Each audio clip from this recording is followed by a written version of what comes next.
Marcelinho Carioca falou que tá arrumado pro Flamengo essa final aí da Copa do Brasil contra o São Paulo, que a arbitragem já tá meio ajeitada. Você viu isso, né? Como é que um profissional como você, uma pessoa que trabalha tantos anos como você, enxerga uma declaração dessa de um jogador que provavelmente você conviveu bastante já e conhece? Primeiro que eu acho que é o seguinte, né? Quem faz um depoimento desse tem que provar, né, Sormani? Não tem como Claro. colocar isso antes sem primeiro O Flamengo provar. parece estar processando ele, né? Então, mas assim, eu acho que primeiro é provar. Assim, até pouco tempo atrás eu poderia estar lá dentro do campo e escutar isso. Sim. Né? E aí realmente é um ponto muito chave, né? Os árbitros que vão apitar a final da Copa do Brasil são árbitros... Ele falou isso antes ou depois do sorteio? Antes da escala. Antes da escala. Antes da escala. E aí não tem como. O Daronco e o Braulio, né? São... A CBF só tinha... É difícil, por conta do início da nossa conversa, de opções de arbitragem. A CBF tinha 3 árbitros para apitar esse jogo. O Hilton Sampaio, Anderson Daronco e Braulio Machado de Santa Catarina. E já decidiu que é o Anderson Daronco. São 2 árbitros que têm nome e têm coisas a perder. Sormani, onde eu estou querendo dizer para você? Em 2005, ficou comprovado que nós tivemos a máfia do apito e teve árbitro envolvido. 2 árbitros envolvidos. E eu sofri naquele momento. Eu ia apitar jogo, no sábado eu fui apitar jogo em Curitiba, no dia que a revista Veja noticiou Edilson Pereira de Carvalho. Então, todos os árbitros estavam envolvidos naquele momento. Naquele momento, todos os árbitros. Era classe, né? Era a classe envolvida, até porque as matérias estavam divulgando e que todos seriam investigados e que tinha o envolvimento de todos. Vamos lá. Por que o Edilson Pereira de Carvalho foi envolvido? Porque era um árbitro que não tinha nada a perder. Só tinha a ganhar. Fim de carreira, encerrando praticamente a arbitragem, não tinha mais expectativa nenhuma como árbitro de futebol e ponto. E aí eu vou ser bem honesto aqui com vocês, já falei várias vezes.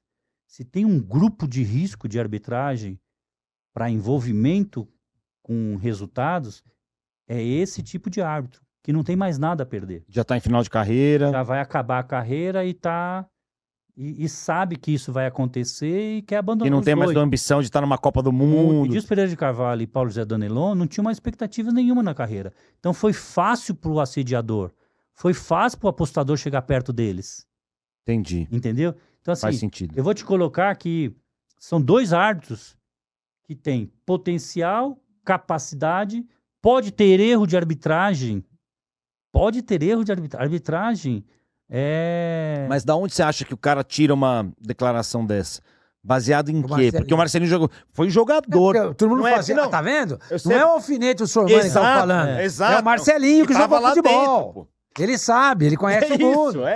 Isso, é essa a questão. Então, mas será se ele ganhou algum jogo por conta com isso? Ele tinha que vir a público e falar agora. Acho que tem uma coisa que a gente tem que... Eu, pelo menos, abomino. E nós temos que abominar é o seguinte. Quando eu acabar minha carreira, ou quando você acabar a sua carreira, você escrever um livro e falar de tudo que aconteceu. Não. Se eu souber de alguma coisa, eu tenho que ir agora falar. E árbitro de futebol tem que ser assim. A Conmebol está em débito gravíssimo. Porque há 3 semanas atrás, um árbitro uruguaio deu uma entrevista e falou que ele foi assediado. O Andrés Cunha, o árbitro do Uruguai. Apitou final de Libertadores, Boca e River. E na semana que ele falou isso, ele estava trabalhando na cabine do VAR como VAR no jogo do Fluminense. É inadmissível que um árbitro de futebol seja assediado e eu guardo para mim para escrever meu livro na minha biografia. Depois de 30 anos. Não. Se eu for assediado agora, o árbitro de futebol tem que ir agora. E o Marcelinho, se tem informação agora, ele tem que ir agora provar. Né? Então, a entidade de classe não poderia fazer alguma coisa, mas se omitiu também, ninguém falou mais nada. É fraca, Sormani. A entidade de classe de árbitros não existe.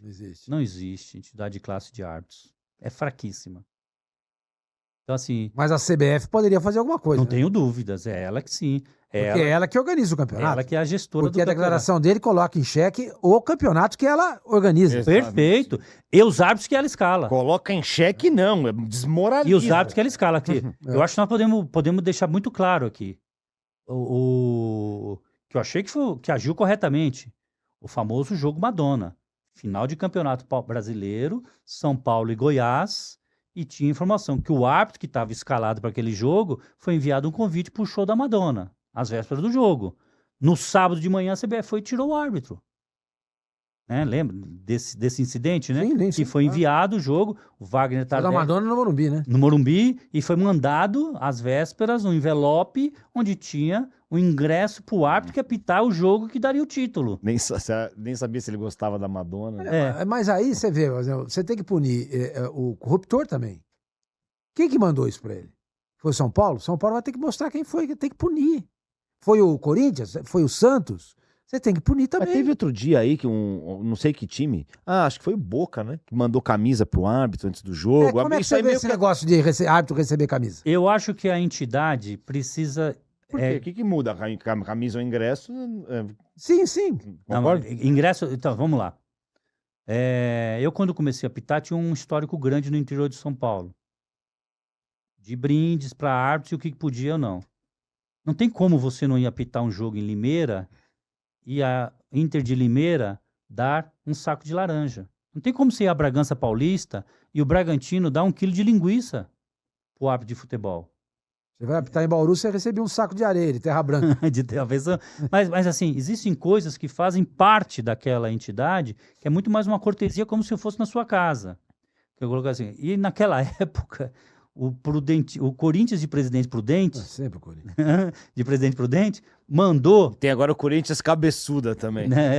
Mandou, senhor mãe, 100 quilos de picanha, que é a região da carne, para os árbitros.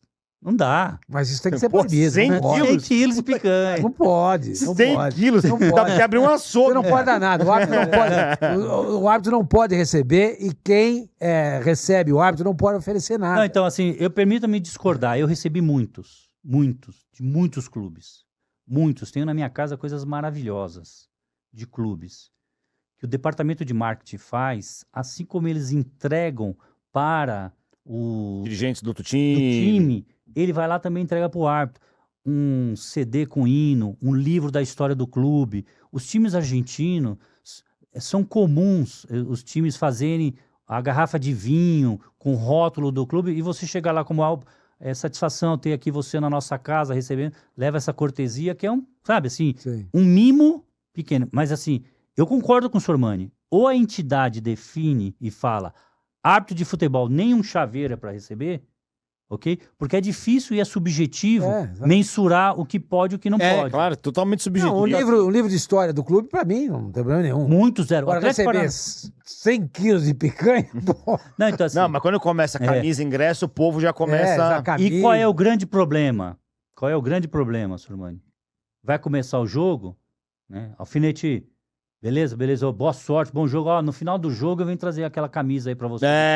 Entendeu? É assim que começa. O time ganhou, aí chega lá, obrigado, Alfinete, tá aqui a camisa. O time perdeu, o cara não aparece, entendeu? Vai lá, Sormani, agora é a hora do... Você já pediu camisa pra algum jogador? Não, nunca. Eu nunca pedi camisa pra jogador nenhum. Não, recebeu? De jogador nunca, de clube vários. Mas de jogador acabava o jogo assim e falava, salve, tô presente pra você. Nunca. Bem pra burro. Nunca, nem jogador chegar pra mim e falar assim, vou mandar minha camisa pra você lá no vestiário. Nunca, comigo não. Vários árbitros já fizeram isso, já teve. Comigo nunca. Mas olha, eu recebi camisa de quase todos os times do futebol brasileiro. Eu doava a todos. Trabalhava com gente que era santista ou que era corintiano, eu doava. E eu tenho uma vasta coleção de camisa de seleções e de clubes estrangeiros que eu apitei. Todo lugar que eu for apitar que davam, tenho várias camisas que o dirigente entregava antes do jogo. Mas a Conmebol sabia disso e nada que fosse proibido. Agora minha Mas vez. o jogador tirar a camisa... Vamos cada um, pô. Você conhece a história de um árbitro? Tô brincando, vai lá. E ele indicou o jogador? O dirigente chegou pro árbitro e falou... Não, ele chegou pro dirigente e falou pro dirigente, pô, cara, fui apitar um jogo lá, o jogador arrebentou, cara, vocês não estão precisando contratar o jogador? Aí o dirigente foi ver o jogo do time, contratou o cara. E falou, contratamos você porque o árbitro falou que você... É um bom jogador. É um bom jogador. Aí daqui a pouco, um tempo depois, tá o árbitro apitando o jogo desse time. Desse jogador, né? Nesse time. O jogador tirou a camisa... E deu pra ele presente. E falou, pô, obrigado, você que me indicou aqui pro time. Ó. Putz. Não pode, árbitro de futebol não pode ser empresário de jogador. O jogador deu a camisa, você que me indicou aqui. Concordo.